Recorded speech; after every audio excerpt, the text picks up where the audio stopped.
Welcome. This is how to fix it when iPhone is not showing delivered on iMessage.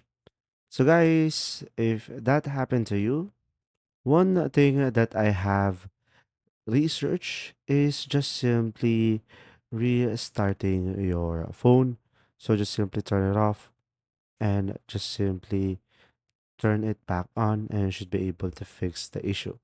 Now, if that doesn't work, guys, one problem that you might want to consider is deleting some application.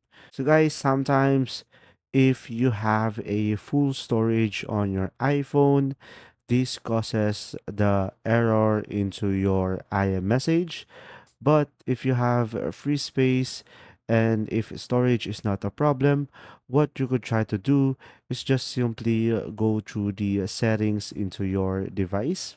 And after that, you could just simply go ahead and go for the general and go for the software update and just simply make sure you are running the latest software into your iPhone because sometimes outdated software can cause issues like that.